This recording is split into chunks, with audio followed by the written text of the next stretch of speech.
What? But yeah, so I really love Garth Brooks. And I really love, like, I feel like that time in country, like the 90s, like early 2000s, were just like that's the only country I can really stomach, you know what I mean? And I love Garth. I don't know what it is about him, really, or his songs. I feel like we always, like, drove to school kind of listening to them, so I feel like part of it is, like, nostalgia, of course. But then we just saw a show, or I guess last year when he came, here, and he's just he's just so different, I feel like, than a country performer to me. He just isn't, like, so boring. He's just like, I don't know, like, and so country, and so like he brings kind of some kind of fun edge to it that's like like when Friends in Low Places starts, like the whole place just like, it's just a different atmosphere than most country songs, I feel like. Well, what's your favorite concert that you've been to? My favorite, like, the Garth Brooks concert really was so good. Yeah. Adele was nuts. Like, just because, I mean, she didn't do much, you know what I mean? Like, she walked piano and stood there. around, right. Yeah. But it was just like every note out of her mouth was like perfect. You know, she was like having a really good night. Yeah. Where was that? In Denver. Cool. Yeah, it was cool. My sister lives up there, so. You go everywhere. Yeah, I love concerts, and I love, like, traveling for them. Oh, I went to the Flaming Lips at Red Rocks in Colorado, and that was so cool. Partially because it's at Red Rocks, but partially because I love the kind of show that the Flaming Lips puts on with, like, the confetti and, like, the lights and, the big I honestly beach don't balls know enough about, like, because, like, I know about the Flaming Lips. Right. I go to ACM, and I kind of have to a little right, bit. Yeah, but Flaming Lips Alley is, like, right there. Yeah. Like Scott Booker, Nick Lay. Exactly. Yeah. So, but I don't. I haven't really listened to their music. I feel like a lot of it is an acquired taste, for Sure. sure. Like, my dad actually sold Scott Booker a home, and so he gave my dad, like, a Flaming Lips CD, just like the Do You Realize CD, and so we started listening to it, and, like, that CD I, like, love, and I really haven't honestly listened to that many other Flaming Lips That's fine. CDs, but it's just, like, it's a very cool take on, like, normal pop, I feel like. Yeah. It's just this really, like, anything goes, like, it can be as crazy as you want it to be, and then there's some, like, kind of more mainstream, Sure. So I respect them in that. It is kind of like, It's weird. yeah, oh yeah, very different. So, I mean, yeah, it's out there. I don't mind weird. No, Because, yeah, I mean, for some reason, my range in music or like my taste range in music isn't really that broad. Like, I have, like, the few things that I'm just like, this every time. I love this. It's my favorite. Like, my 3 favorite bands are Radiohead, Brand New, and Modest Mouse. Oh, okay, I love Brand New. Oh gosh, Brand New is 70 times 7, right? Yeah. Isn't that them? Yeah.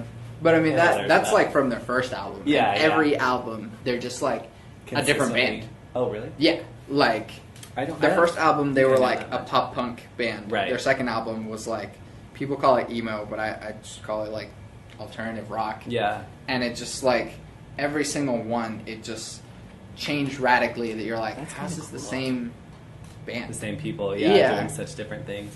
I used to think that would be really cool to have like one album be like super pop, or whatever, and then the next album be like kind of jazz, like have this whole jazz influence, and then the next album be, obviously it's not super consistent for building like a consistent fan base, I feel like.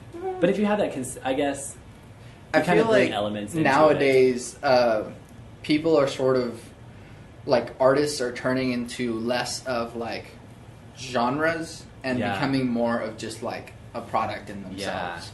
And so, like, for me, the music that I have on my SoundCloud is just like background music, because I haven't recorded any of my songs with words yet. Right. But I'm intentionally trying to show like, hey, here's, something like ambient and kind of like cool sounding, and then here's like a straight up like rap beat. Right, like you rap over this. Right. And sort of having that as, I mean, one, because I'm trying to compose music for video games. Right. And to just show, like, I make Your things. range, Whatever you need, I make the thing. Yeah. But I don't know, like, at some point, there might be enough loyalty for artists that, you know, some fans, That's true. don't really care what you're making as long as it's you that's making it. And I feel like now especially because you see, like, Lemonade and Anti by Rihanna and, I mean, even, you know, Kanye's album, Life of Pablo, it's just, I feel like it's so different than what they did before. And it's so, like in Beyonce's, you have this kind of, like, Hold Up that's kind of, like, a little bit reggae, and then you have Daddy Lessons, which is very New Orleans style, and then you have, you know, her regular pop stuff. I'm not going to pretend that I listened to it, but I haven't. Well, yeah. But, and then, like, in Auntie, she does the very, you know, Rihanna pop songs, you know, like, iconic, and then she has this very, like, bluesy, jazzy, you know, interlude for a couple, and then she, you know, covers a Tame Impala song.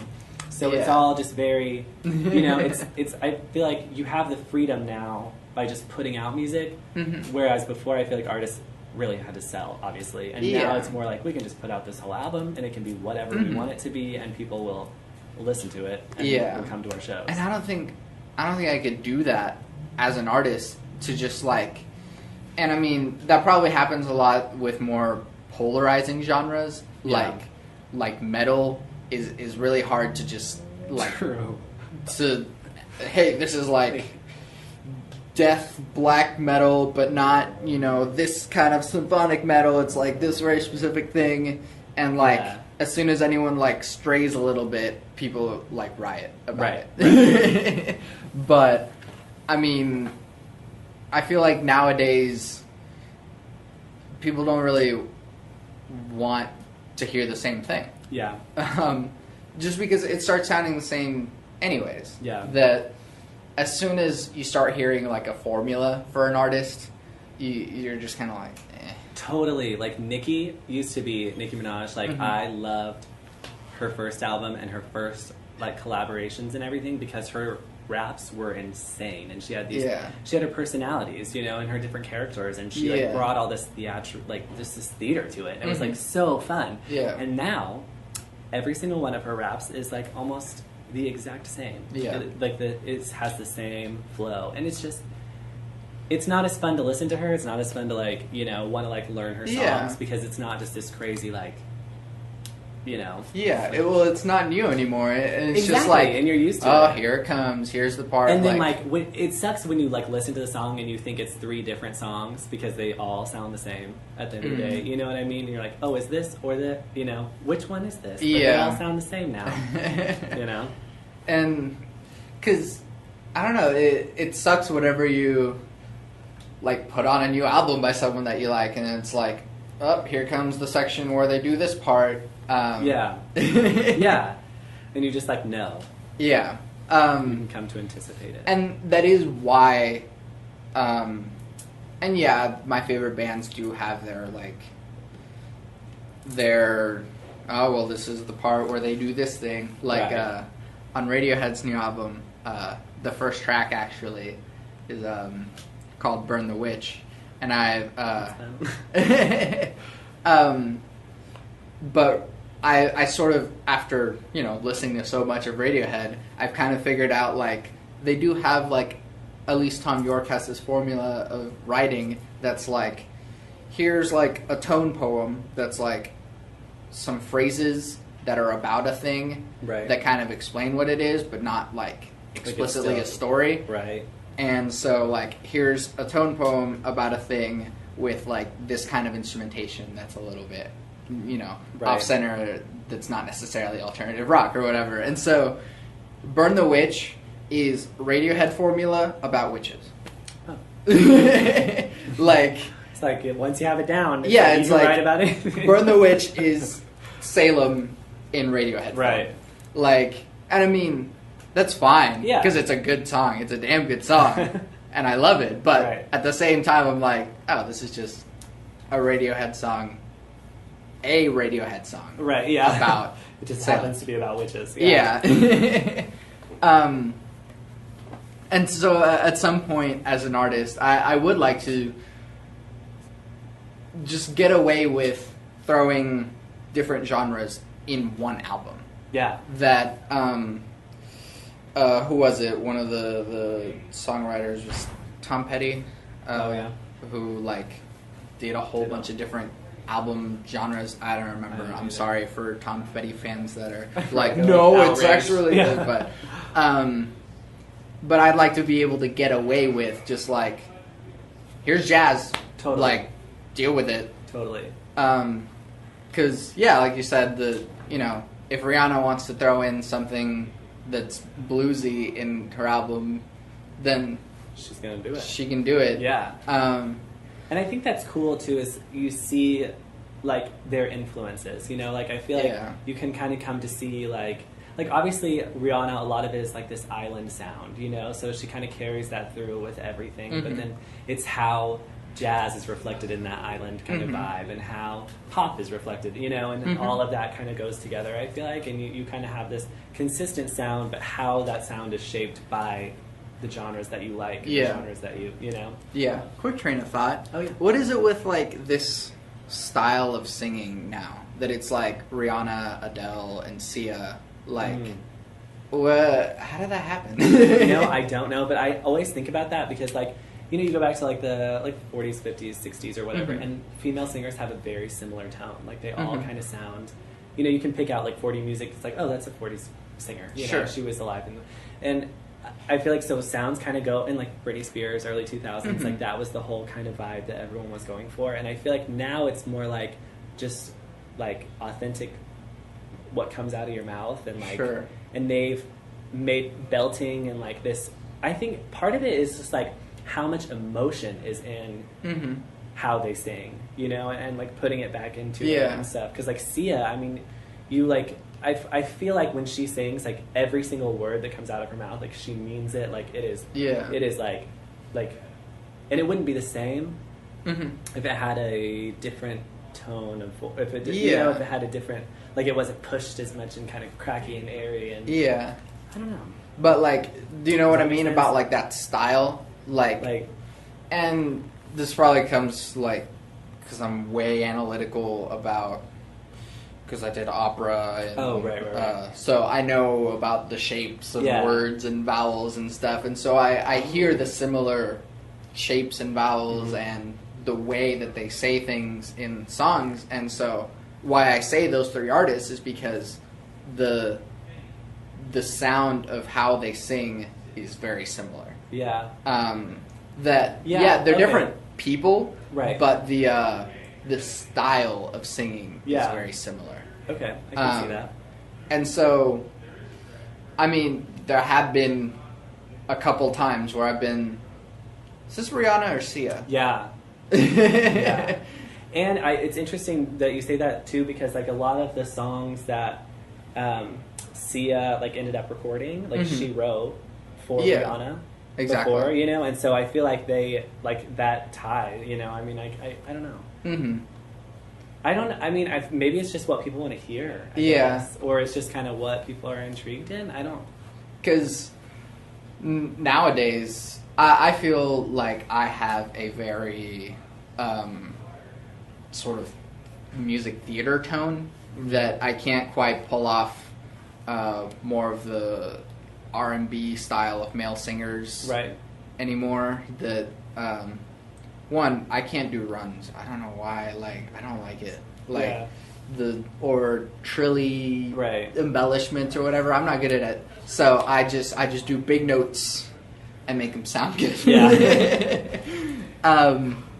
And that sort of feels more music theater-y. Right. And that might not go as well nowadays.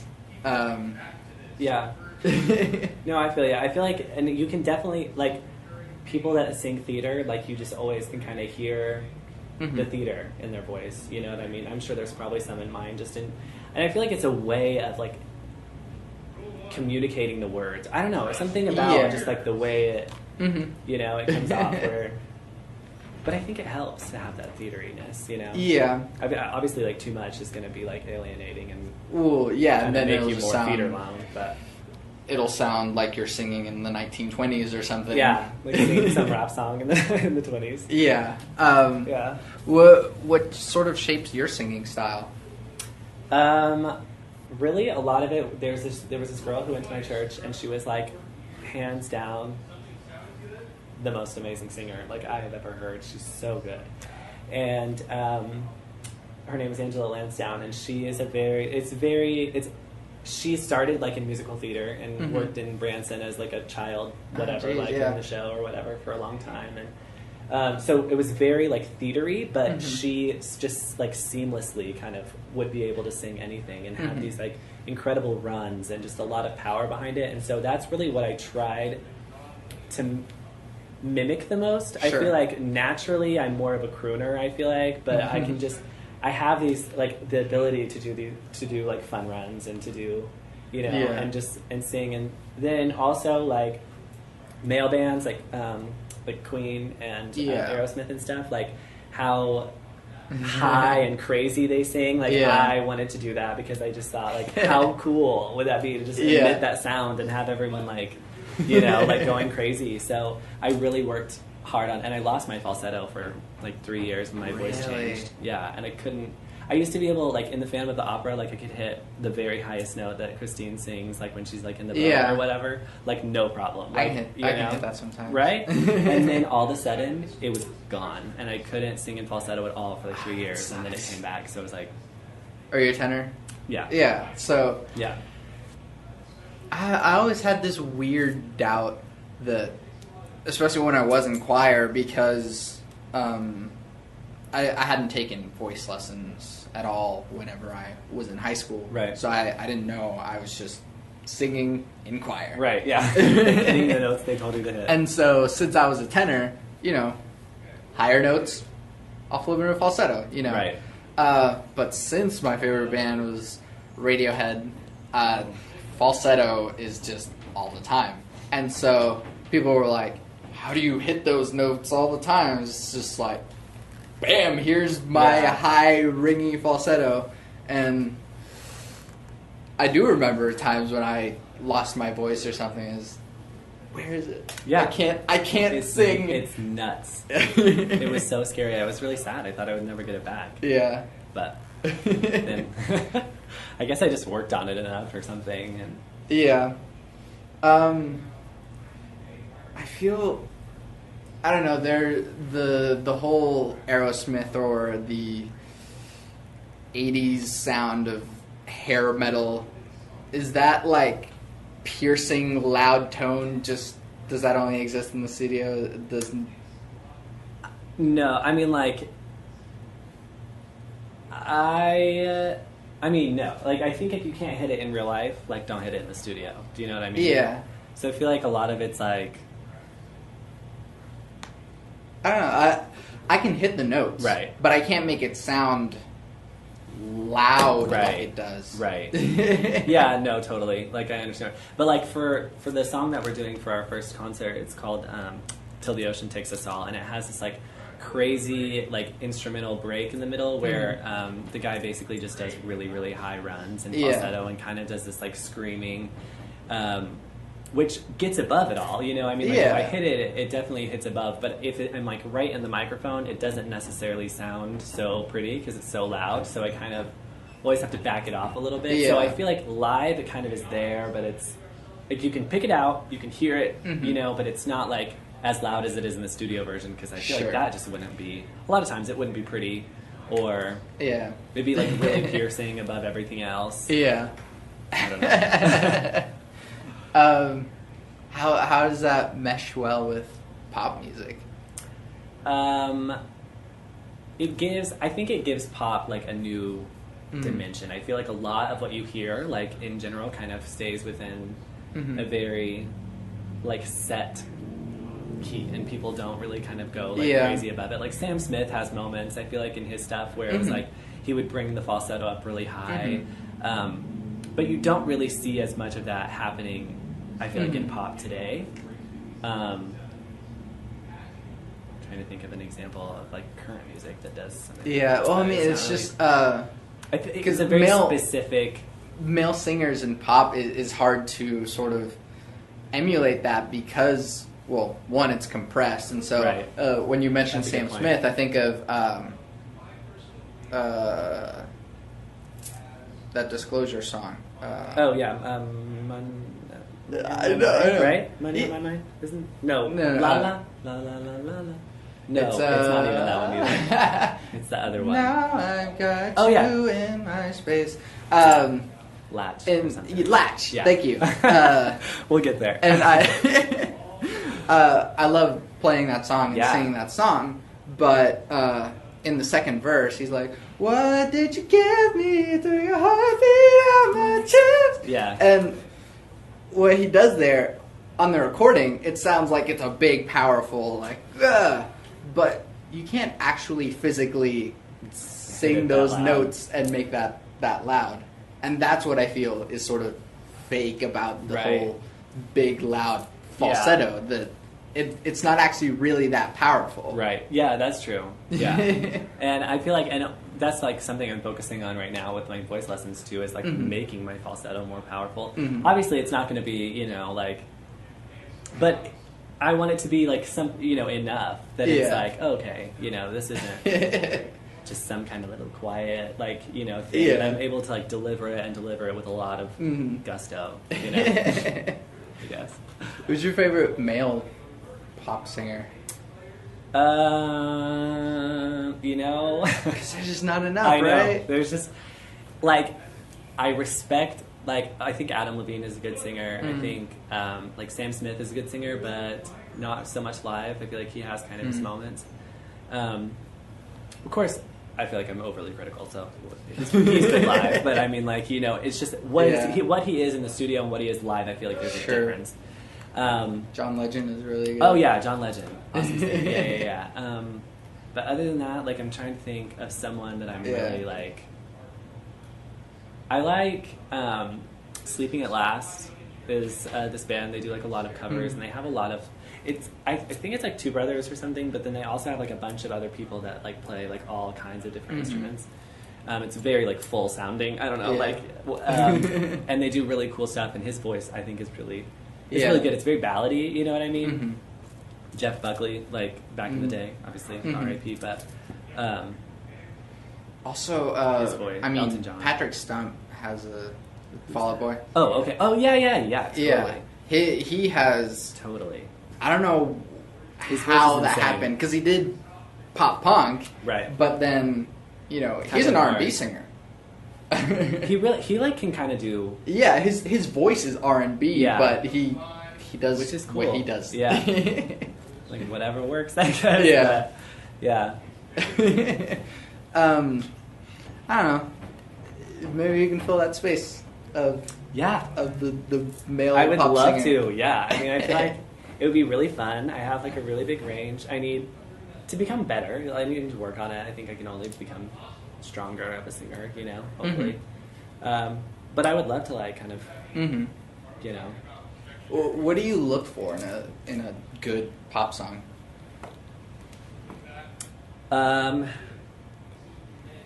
Really, like, I don't know, kind of like a joie de vivre or something, just like a very, like, you can tell that either they were so compelled that they needed to write this song, and like deliver these words and deliver like the words. I'm really big about words, and I don't understand people who listen to songs and don't even think about the words. Like I'm like, but didn't you like this is such a sad song, and they're over there dancing. It's like like hey right. It's like look at think about these words in general, and like think about the place and like how it all kind of ties together. And I feel like that's a lot of it. And then a lot of it is like something cool, like some kind of fun part. If it's even just the way they say, like the pentameter of the words, I don't know, like the beat of the words, or like like some fun run somewhere, or just something like it needs to kind of have something that's like, oh yeah, that's cool. You know what I mean? Yeah.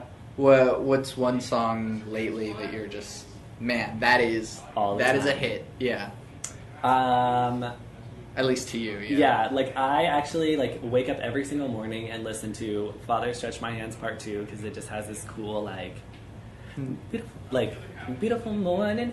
You're the sun in my morning, babe. It's a very good like I don't know. It's just it's a fun like getting ready, and then "This Is What You Came For" by Calvin Harris and Rihanna is like so dope, and Taylor Swift helped write it, but whatever. She's a snake. So we can make sure. How did that happen? This is my thing. Okay. Alright. There is no such thing as a person who is a victim in every single situation they've ever been in their lives. Like, you just can't be the victim that often. Like, just own your mistakes and move on. And every single thing that she produces is very much like, I was really young. You should have known. You know, it's like, no, you were old enough to make that decision. You know, like, you are discounting yourself as a human so that you look like you are the good person in every situation. I love her songs. I think she's a good songwriter. Like, I'm not necessarily going to go out whoever she writes songs with. Right, exactly, yeah. And I'm not going to go out and buy her album, but I'll stream it, you know, on Google Play or whatever. Like, she'll still get paid for it. But I'm not going to, you know, like, actively seek her new stuff. I just think she's just such a, like, you just can't be the victim all the time, you know? Like, when you give permission to someone to say, I made that bitch famous, sure, you gave permission. Like, you know, you can't say one day later on the red carpet, I had no idea. That was not, you know, he never contacted me. It's just... Yeah, well... I mean, of course, that's me, like, getting into pop culture, but... Sure, but, I mean... It's real-time things, yeah. But... Because... And, yes, I also haven't listened to enough of Taylor Swift, but I know enough. We did a marching band show at UCO with Taylor Swift songs. It was fun. Yeah, I got to conduct Shake It Off. It was great. That's kind of fun. Yeah. Yeah. But how many Taylor Swift songs are there where she's like, oh no, I messed up? Exactly. There's none. Like, I'm sure there... Oh, maybe Back to December. She kind of talks about in Back to December that she's, like, sorry about the way she handled it. With Joe Jonas. That was like an old song. But yeah. So...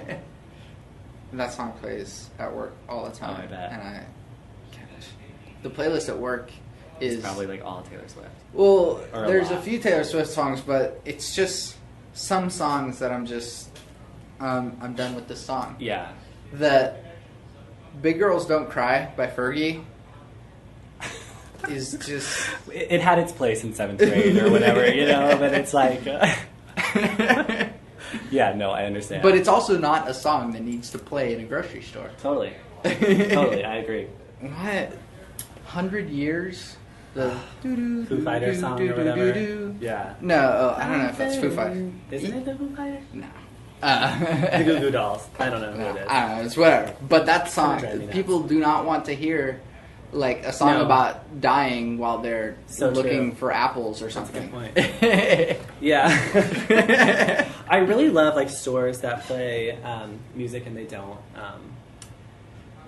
like censor it. I think that's so fun. Yeah. You know, but of course you have to go to like specialty stores or like you know places where mainly like older people are going to shop and not like families. Yeah. Anyways. Oh yeah. What was I think? I don't listen to enough pop music to really... And it's strange because everyone has an opinion about pop music, even if they don't listen to pop music. Right. What music...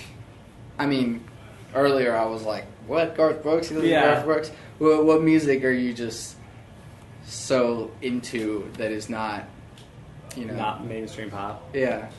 I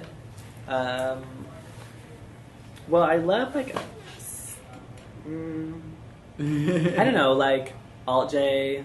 That's kind of, I mean, it's kind of poppy, but it's more, and like Florence and the Machine. I feel like she's kind of like in pop, but like still out of pop because she has the kind of just a way about her. But I love like old timey hits. Like, I just love... like, I mean, I don't know if you would call that pop or, like, jazz more. Yeah. Like, K-Star is this lady from Oklahoma. And she was famous along the same time as, like, Patti Page and stuff. And put out songs like a big band song leader or whatever. And just, like, the songs she sings, like, Rock and Roll Waltz. And she does a cover of, like, C'est Magnifique, like... So many people, I guess, did at that time, and I don't know, just like the way it's just very like jazzy and big band. I love like anything with a big band is so cool to me. And folk, I can appreciate a lot of folk. I think I don't know. Everyone can appreciate like folk or jazz or Yeah. blues or something that, you know, Like it doesn't super matter who you are, universal. but just this is just good. Yeah, like it's in the feels. You're like there. It's fun. Yeah. I just had a train of thought. What the hell's fame? Ooh. God, that's a really good question. Well, fame. I don't know. I feel like a lot of people probably have their. It's kind of like success. Everyone has their own definition of it and their own kind of like whatever. I feel like fame is just like being like a personality that everyone's interested in, and like, you know, there's a lot of stuff. There's a lot of responsibility that comes with fame. Yeah. And a lot of like, obviously a lot of sacrifices. You kind of always, almost it seems like live for other people. Like you live for yourself, obviously, but you have a lot of other things to consider, and you have a lot of like yeah, paparazzi is annoying, but I would love paparazzi because that means someone's interested in me. You know what I mean? Like someone genuinely wants to see me get in my car. Yeah. You know, and as weird as that is, that's cool. Like to me, I think it's like so cool. And I would love that. And just I think also like going into a room and not needing to like say your name. There's just something about it, you know, that is like so desirable. Yeah. And like having already kind of everyone knows, you know, about you, so you don't really have to spend that much time talking about yourself, unless they ask you about it or something. I don't know. Because I mean, I feel like the breakdown that Miley had, or the breakdown that Justin Bieber had, that sort of happens with these, you know, children, that are raised in this environment that goes, everything about you, everyone knows, and just 24/7 people are telling you, we love you, everything about you is wonderful, you can do whatever you want. And so that creates, obviously, like, if you mix vinegar and baking soda, you get that reaction. Totally. If you put a child through the rigors of fame, you're going to get a narcissistic maniac. And they have, you know, and Justin Bieber, I mean, and Miley, both of them, hundreds of millions of dollars in their bank account, you know what I mean? And when you give kids that much money, like, of course they're going to be crazy and do, you know, some shit that's, you know, but it's a lot on them. And I feel like they do have to give up so much of their personal life. I mean, they can't, you know, obviously they can't go to the grocery store. They can't, you know, just do normal shit. It takes so much more work. And it's, you know, it's easy to just, it's cool to hate Miley Cyrus. It's cool to hate Justin Bieber or whatever. It's, screw that guy. Right. But like, go back to Canada, everyone says.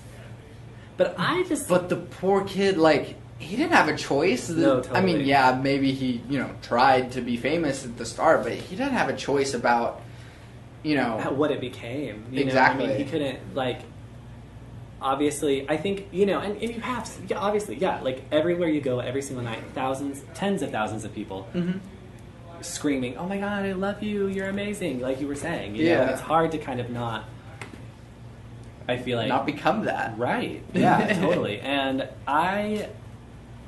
I mean, hopefully, like, I'll stay grounded, you know what I mean? Yeah. I feel like that's the hardest part. I feel like these people need someone to just pull them down, to just go, hey, I know you have hundreds of thousands of people, like, following you or whatever, but, like, you still have a booger on your nose, and that's not okay. Like, totally. And to just kind of be like, hey, that's just a shitty thing to do in general. Don't do that. Yeah. You know, just someone to pull you down and go, right.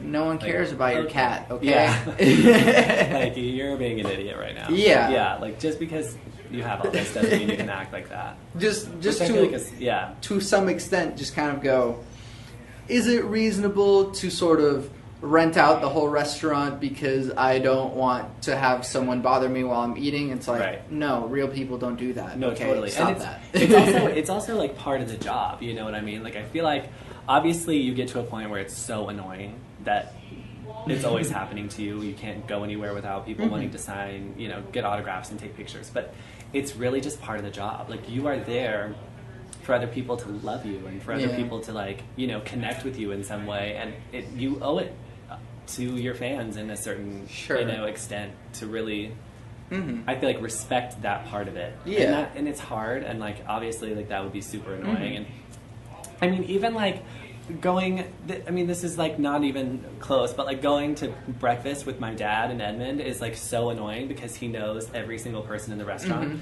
So you maybe can get 3 words in to a conversation of a dinner with your dad or breakfast with your dad, and everyone else is always coming by and saying, you know, and like talking. And so it does kind of suck, you know. It's like, well, shit, you know, like I went to breakfast with you, not, you know, with all these other people. But at the same time, that's just kind of part of it. You know, when you know a lot of people, and that's, you know. And like, you know, to some extent, a lot of the famous people ask for it. That, you know, you don't become an actor or a singer, except for obviously Justin Bieber, who has parents, or, you know, Miley Cyrus, whose parents, you know, hey, here's a TV show, hey, here's... but a lot of the other actors or singers, they did ask for it, you know, so... And that's, I mean, I'm, you know, like, I want You're asking for it. Yeah, I'm asking for it. And I feel like right now, of course, it's going to be very different when it starts happening, or, like, when it actually happens, hopefully. When it hopefully happens. But, like, I feel like I have that kind of, like, knowledge and respect, like, okay... this is part of it. Like, this is, you know, I'm going to have to deal with this as much as, you know, I'm going to have to deal with anything else. If I want to perform in front of a lot of people, I'm going to have to put up with having to be shepherded to my car every time, you know? But. And then comes, like, the crazy people. You just, you know, if you have 100,000 people that follow a thing, you know, statistically, some of them are going to be insane and maybe want to kill the person or wear their skin, or, you know, just statistically, you get that number of people, there's going to be someone in there that's crazy. Totally. Some kind of stalker, some kind of, like... So... Which is scary. That is why you get good security. Totally. Good security will be, like, a number one. And, I mean, no one has good security like the president, obviously. Right. But how do we make sure that there's less crazy people, at least? See, and and that's something that, like, I kind of think about, because even just, like, you know, with in Paris, the Bataclan, like, attacks, you know, like, just playing music, and then all of a sudden someone walks in and starts shooting everybody. Like, what do, you know? And, like, that's, like, a real thing, unfortunately, that we all kind of have to think about. But I don't know, a part of it for me would just be, like, destiny, you know what I mean? Like, not in a bad way, but just kind of, like, you know, like, it was my time to go, and it was just unfortunate that it was by the hand of this crazy person, but that's just... I mean... At least I died doing what I love. Like, Christina Grimmie. Is that her last name? I think so. Sorry. But that, you know, a lot of people get famous because of their death. That, you know, or famous painters or whatever only got famous after they were and the 27 dead. Club, like, I feel like that's so real. And so, I mean, not so real, but it's just like, it would be, if I died at 27, let's put it this way, I wouldn't be, like, super sad. You know what I mean? Like, I wouldn't be like, oh, my life was cut short. Well, you wouldn't get the chance to become what Elvis eventually became, or what Marlon Brando is. Is he still alive? I think so. He's old. Yeah. Well, now he's batshit crazy. Right. Exactly. You kind of die, like, in the prime. Yeah. And so, well, no, it's just true that Jimi Hendrix is, you know, revered as this, like, oh my gosh, he was the greatest guitarist of all time. And he was only 27. Yeah, you know? So here you get this amazing experience of Jimi Hendrix, but pun intended. But then you don't get, like, the whole, oh yeah, well, then Jimi Hendrix, you know, he got fat and crazy, and you know, there's some kind of glamour about dying, like, in your Yeah, it's like 21 Pilots. You know, Jimi Hendrix keeps knocking on the door of 21 Pilots, and it's like, hey, can I play with you guys? Like, get out of here, Jimi Hendrix, you old crazy bastard. Like, you had your day. Yeah. Yeah. So yeah, they don't get a chance to Yeah. become the weird, crazy old person. Right. Because there's this good quote from the Beatles that once they like made it, once they came to the U.S., they like spent a day with Elvis. Oh, that's cool. And you know, they hung out with Elvis the whole day, and then afterwards, I think like in the car or in the hotel room, they were like, "Man, I'm so glad that we had each other for this." Yeah. Because like we didn't get to become that. Because you know, during it, they were able to see like, man, this dude, he's kind of crazy. Like, yeah. And I mean, but again, John Lennon, he kind of got out of it a little late to where he did have the Yoko Ono crazy business thing, but still. And then I feel like Paul McCartney, I feel like he's like an example of someone who maybe kind of like... He got out of it gracefully. It worked. Yeah, it's worked well for him over the years. Yeah. Only so many people can come out of that gracefully. Totally. And he's not even doing the same thing, you know? I mean, he puts out little albums, but it's very different than, you know? David Bowie got out of it gracefully. Yeah. I don't know how graceful Prince's thing was, because there's still, like, just the strange... Because Prince was still Prince. Totally. Even after it died down. Totally. Like, even at the Grammys this past year, I mean, he was just so, like... He presented an award, and he was just so Prince, like, you know, like, still big, huge hair, and, like, cool, shiny outfit and heels. But, I mean, what's going to happen to Miley or Taylor Swift or Nicki Minaj? Yeah, because Beyonce. Like, will Beyonce keep it up like Aretha Franklin, like, be better? You know, because I feel like a lot of times people are kind of disappointed with the Aretha of today, which... You can't just keep belting it out for 60-some years. I mean, at some point, your voice is going to get old. Yeah. But I feel like it'll be really interesting to see, like, kind of, especially, like, hopefully, like, when I hit it big, I feel like it'll be very interesting to see the landscape at that time and, like, where everyone that I love right now, like, where they are and, like, where they've gone. Because, you know, what is going to happen to Beyonce? Is she just going to, like... Guys, I'm 50, but I'm still kicking it. Or is there a time where you just kind of, you know, I'm done? Right, or I'm done with that. Yeah, these are my things. Yeah, you know, exactly. Here's my perfume, buy that. Totally. You know, right. Because at some point, you do kind of look at Britney Spears and like, Britney, just calm down now. Like, totally. You don't need to do this anymore. Totally. Like, you had your prime. Like, everyone loves you for, like, the nostalgia aspect of it. Like, they'll see you in Vegas. But... Madonna is another one who's like, Madonna, please. Yeah. Please, don't go back on that stage. No, like, you had your time, but it's done. Yeah. Like, you inspired enough people. Yeah. You can retire happily. Yeah. Yeah. And, you know, how do you get out of it like Paul McCartney did?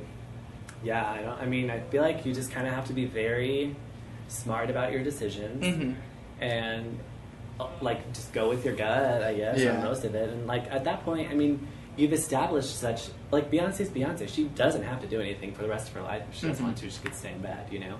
Yeah. But I feel like now she gets, like, the luxury of doing her passion projects and, like, only her passion projects, you know? And, like...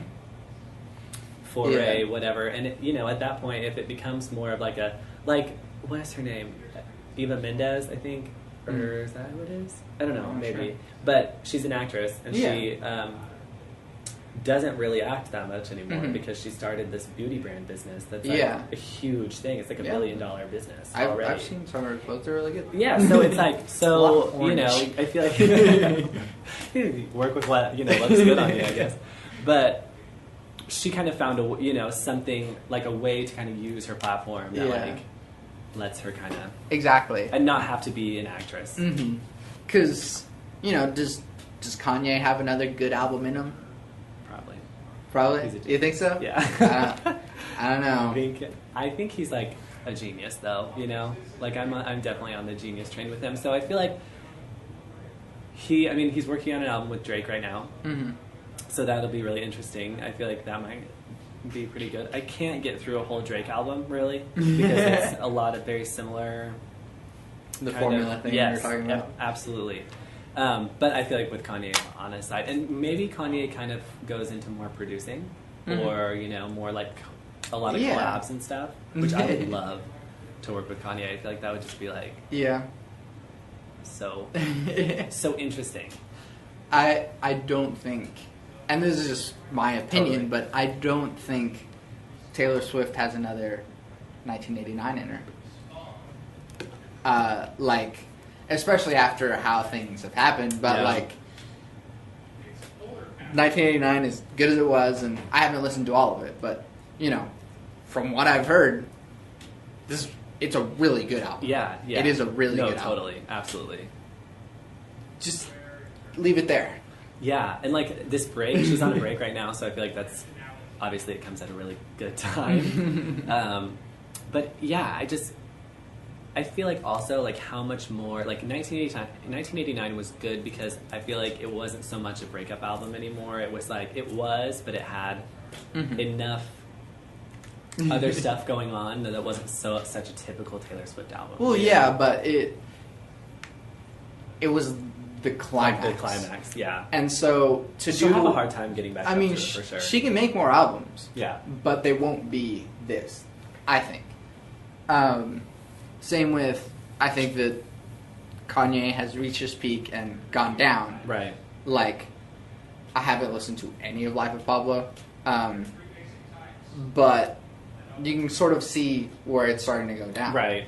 Or it started to go down already. A lot of that with him too is that he has so many other, like I mean his Yeezy, his fashion line is really kind of what he puts a lot of his energy into now. And the blending of the two, I feel like, is happening a lot, you know? And, like, he uses his music for his fashion shows and, like kind of does, like... I feel like a lot of it is more geared towards how is this going to look when models are standing on the runway, you know? And not more like, how is this going to look when it's playing on the radio or, you know, whatever. I feel like... So I feel like a lot of that just kind of dims how much energy is going into it. But I love... the way like Kanye constructs things and just like I don't know who's gonna take their place. Me? No, I don't know. If I can learn how to make beats, no, I don't know. I mean, because Childish Gambino, because the internet is brilliant. Totally. And I think that I think he can replace Drake. Oh, yeah. I think Drake is good, but I think he gets a lot of hype. Like, he's not that... I don't think he's that good. Great. I don't think he's that good of a singer either. I mean, I think he's good for his stuff, but... Hotline Bling's beat is really good. It's a damn good beat. Hotline Bling, yeah. I don't really care about, like, the words or whatever. Yeah. But also, The Weeknd, The Hills. Yeah. Damn good beat. Yeah. I don't really care about I like The Weeknd the words too. or whatever. Yeah, I feel ya. But, you're talking about how you care about words. I care a lot about words, too. But, yeah, I do kind of have this cynical perception of, like, pop music, garbage. It's just like... Right. Oh, hey, let's live for tonight and the party or whatever, and like there's nothing more other than let's have fun tonight. Yeah. And I agree. LMFAO is gonna die of an overdose. Yeah, like they can't just party rock that hard. Yeah. And that it gets old. I get that. Yeah. I like, and I feel like Pitbull. Gosh. I hate Pitbull. And it's a lot. Every single one of his songs is just so annoying, and I don't understand how he has such longevity. Like, I don't understand why he still gets, like, asked to do anything, but he does. Yeah. So obviously that has a place, but it's not necessarily where I'd want to go with it, and just every night, or every song be about Well, Pitbull's partying in different cities and partying. And... Pitbull's honestly more of like a Lil Jon. He's more of a hype man than he is a rapper, anyways. So true. Or you know, just throw Sean Paul in the chorus of a song. He just saying his nonsense words or whatever. Yeah. But totally. Does anyone understand what Sean Paul is saying? I think only Sean Paul, and probably not even him. He's like, like, what was that? And I mean, Lil Jon got, you know, he somehow phased out of fame gracefully. Yeah. I don't know what he's doing now. Me either. But he's chilling. He's doing something. He, you know, he got crunk and then that's it. Yeah. Like, there we go. He recognized, I feel like, that it was like time for him to either do something different or get out, you know? Exactly. And I mean, yeah, he like jumped back in first and like, yeah, turn down for what? Okay, no, let's go. Yeah. Yeah. Which I feel like too, like I'm pretty good at like kind of sensing situations and being like, okay, I'm done over here, you know, or like maybe I need to back off for a while. So I feel like that could kind of help me in my, because you know, Jay-Z had how many reunion tours or whatever? Like too many. It's like 2. All right, guys, I'm leaving. Hey, I'm back. And it's like, nobody wanted you back, Jay-Z. Exactly. Like, if you're going to leave, like, leave. You know, and be okay with it. And come back and only collabs every once in a while. Or exactly. Something. You know, I mean, there's a way to do it, but you don't have to come out with a new album. Yeah, well, no to one make was it look good, no one like was Paul waiting. McCartney does. Right, exactly. It's like, whoa, hey, Paul McCartney's on this new Kanye thing? Cool. Totally, yeah. And you're, like, surprised, and it's, like, really dope. And you're like, okay, you know, mad respect, you know. Yeah, but you can't just, like, hey, guys, I'm back. It's like, Jay-Z, nobody wanted you back. Yeah. Like, we were fine with you just doing Tidal, like, staying in the background. But, I don't know. Yeah. At some point, you just got to read where it's going and just, totally. All right, guys, I'm out. We're good. Yeah. Yeah. I don't know. Who would be your, you know, like, pie in the sky, like, collaboration? Like, ultimately? Yeah. Doing a collaboration with Rihanna would be, like... like, I just filled with so much joy thinking about being in the same room as her, like, in that kind of, you know, in that kind of setting, and just being like, oh my god. And being able... so, yeah, Rihanna would probably be, like... Rihanna and Kanye would be like the top 2 that I would just like die over. I wouldn't necessarily want to do anything with like Adele or someone like that because I feel like that's not your style. Yeah, and it's not just like my strong suit either, you know. So I'd want to do like Rihanna or Beyonce. That would be dope. Yeah, you know, like kind of one of them. Even Justin Bieber or something. That'd be fun. Yeah, I love Justin Bieber. Yeah, why not? So. Yeah. Because I don't know what... Because, again, I'm not that much of an artist. Like, if I happen to be an artist, like, that's fine. If people start downloading all my music, yeah, like, sure, I'll do it. Because that sounds awesome. But I don't really know. I mean, obviously Radiohead. Yeah. But I can't really think of someone who I would just... I think of more, like, video game developers. I was going to say, yeah, like, more along those lines. Or, like, do you like EDM and stuff like that? Or is it not really your style? Like, would you do, like, cool, like... I get the formula. Like, and on my SoundCloud, there's, like, this one... It's, like, a kind of crappy, like, 90s style EDM. Oh, like, yeah. Old Moby type stuff. But it has a dubstep-esque breakdown in it. It's bad, but it's funny. Cool, though, like, yeah. And I just did that just to like, hey, this will be fun. Yeah. And I think that's what I would do if I were to do EDM or something. It's like, hey, Skrillex, you want to do a thing? Yeah. And I'd do it, and it'd be fun, and it'd be cool to just like see how people work. Yeah. because if anything, I'd rather just have someone else do one of my songs. Like, not one of my songs, but like I said, if I were to do a rap beat for Childish Gambino, that'd be really cool. Yeah. Yeah. Really dope. Yeah. But I can't really think of anything that would be like hands down full songwriting, because I don't know, maybe I'm kind of a diva in that sense that like I do know what I want my songs to sound like. I do know what I want, you know, this word specifically here or this specific rhythm here, because I know that this feels better for me. And you know, we've been doing the song together. You know how I do that. It's like, hey, do this rhythm instead because that feels better. Yeah, and it works. I get that. So, I mean, I feel like collaborating is good in a sense to where you get the two things from the two people. Right. But, yeah, I have a tendency to go, I need it to be this. Yeah, but... I need it to be this. Right. And, you know, getting people that work well with that is also good. Yeah. And thank you for, totally. you know, cooperating with me in that sense. Yeah, like, it's give and take, and, you know, like, what's going to work best for the song is ultimately, like, what's important. So it's like, if, you know, and if I was so opposed to it, I would be like, no. You know, yeah, exactly. But it's not, you know, I feel like it all works enough that it's like, and just in general, in collaborating, you know, I mean, I feel like you kind of have to have that that openness to it, you know, where, like, it's best for the song. Yeah. You know. But also, you know, being able to go...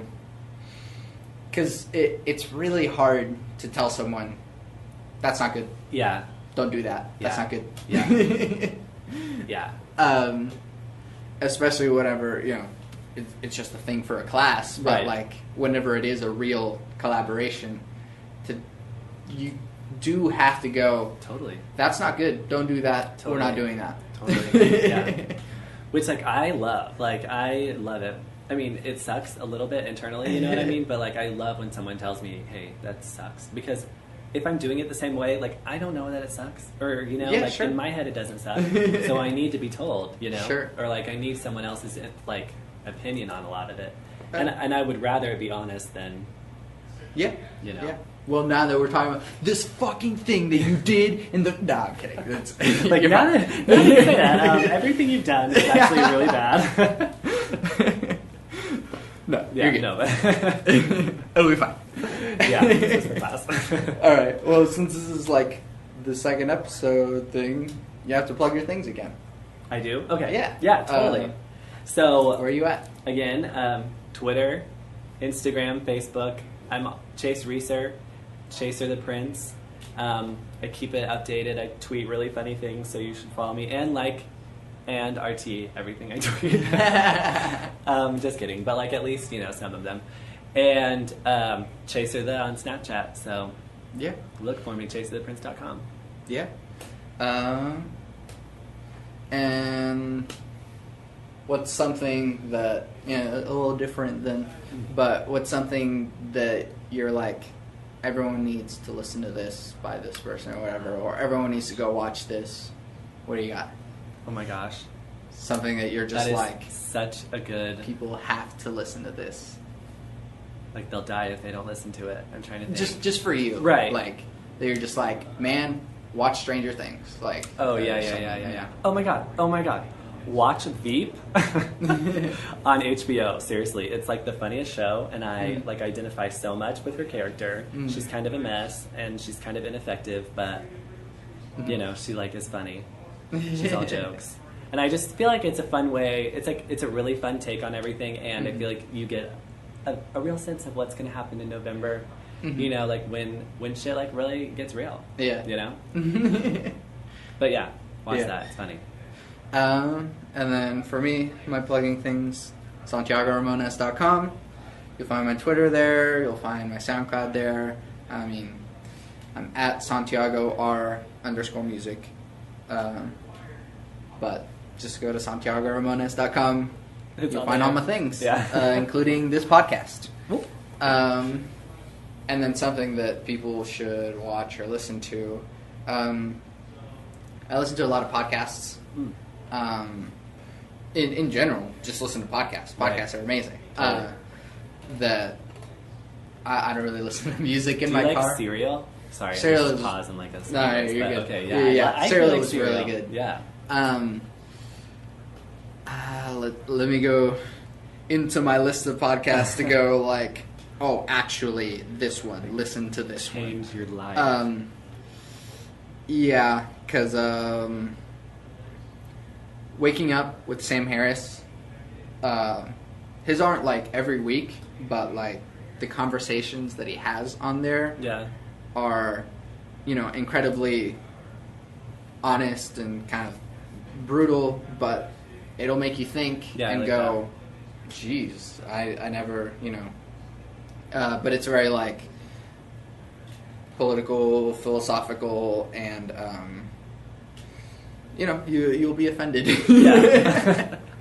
But everything Sam Harris does is incredibly like logical and reasonable, and it's great. Look up Sam Harris. Yeah. And then for me, I always end with my 3 things. Love never fails. It's going to be okay. I might be wrong. Thanks for listening. Have a good day. Bye.